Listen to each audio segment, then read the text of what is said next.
of Northern Group CAG has condemned what it described as a rascal and a treasonable subversion of Nigeria's democratic order over allegations that key provisions of the recently gazetted tax reform laws were altered after their passage by the National Assembly. The group warned that the alleged alterations amount to an executive usurpation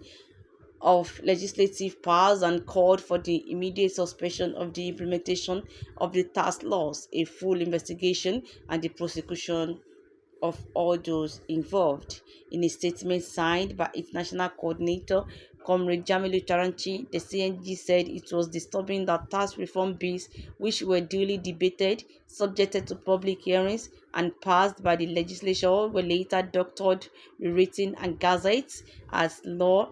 by some criminal minded individuals. According to the coalition, Nigeria is facing a brazen act of treacherous expropriation of constitutional authority by elements within the executive arm of government, describing the development as an executive coup against the National Assembly carried out through impunity and contempt